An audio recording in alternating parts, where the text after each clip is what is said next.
Good morning. Can y'all hear me? No. Now? Okay, sorry. My name is Leslie Oliver, and as Joby said, I'm a member of the Transforming class. And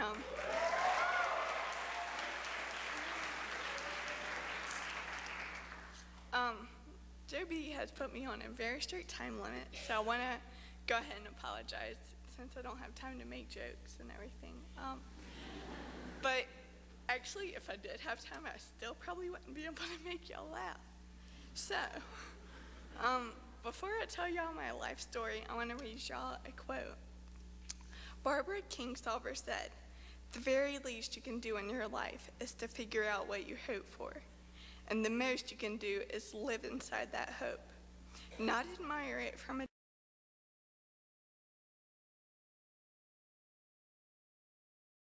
but live right in it under its roof." Okay, I'm going to tell y'all why I have hope in the Lord. Well, I have nerve disorder or disease, and it is called Friedreich's ataxia, which y'all will never be able to say, so you can call it FA. It's genetic, so I was born with it, and it's progressive or degenerative, which means that as time goes on, it gets worse and worse. It's incurable. 1 in 50,000 people have it, so it's really, really rare. Some of the outward symptoms would be that I have really bad balance, and it's really difficult for me to walk and maneuver things y'all don't think about, like going up steps and just bending down, stuff like that. Other symptoms, I get tired very easily, and I have mild cardiomyopathy, which is a slight heart condition, and I have mild scoliosis and just stupid things, but basically my legs just don't do what I tell them to do. So anyway, and eventually I'm supposed to be fully handicapped and confined to a wheelchair and then homebound and so forth. And my heart condition, according to the doctors, is supposed to be the death of me by probably 30s, I guess, but I definitely rebuke that.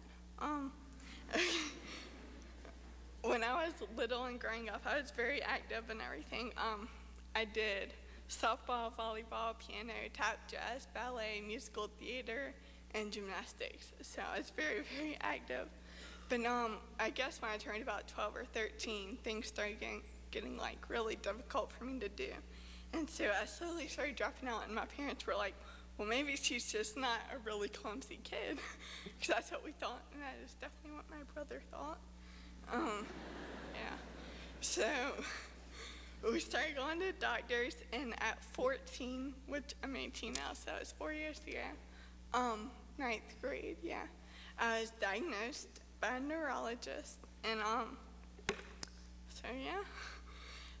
I've never used anything to help me walk or do anything. I've never really needed anything so far. But especially the last 2 years, things have seemed to get a lot worse in a really short amount of time. And it's just really, really hard for me to walk lately. And right after I got to Asbury, my parents got me a little rollator, which is like a walker with wheels, and it's got a basket for me to, I don't know, I guess put my legs and help stabilize me as I walk. But I've only used it to one of my classes, and only sometimes.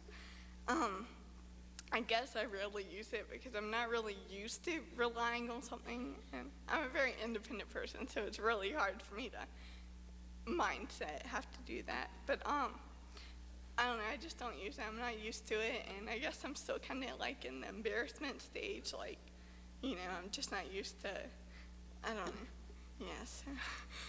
I'm usually used to walking with people. I like to walk with people, just use their arm. It helps stabilizes me, and so, yeah, I do like help.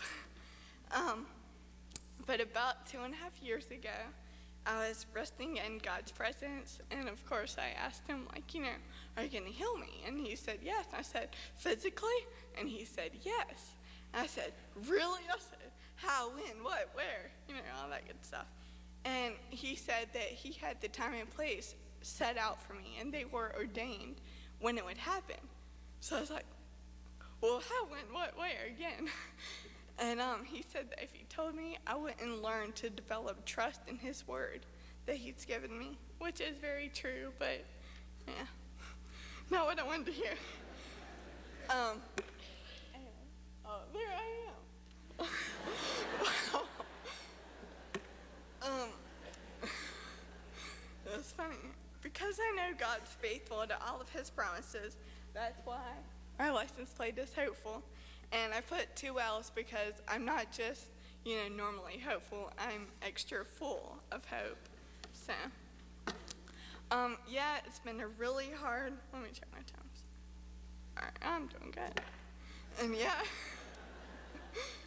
it's been a really, really hard 2.5 years because, just waking up every day and thinking, maybe today is the day, every single day for 2.5 years.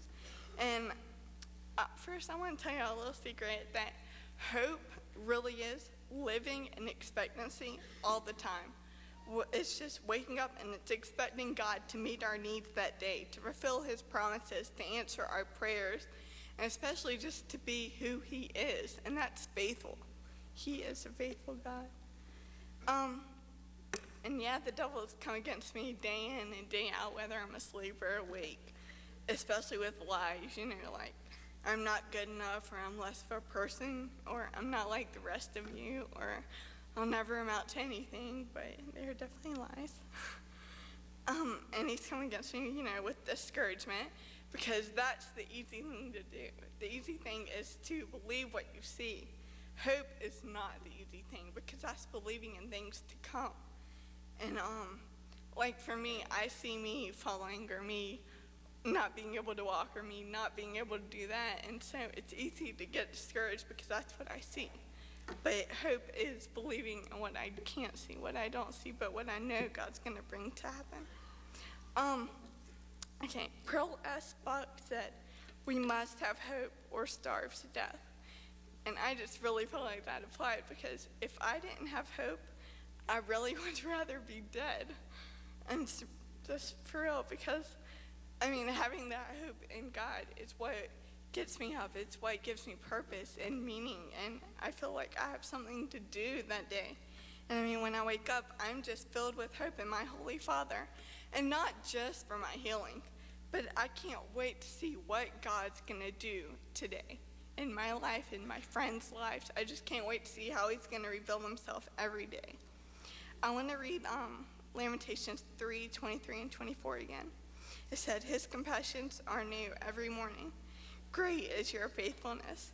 I say to myself, the Lord is my portion, therefore I will wait for him." And I just want to encourage y'all to do just that and wait for him. I'm waiting for him, and he's never not kept a promise.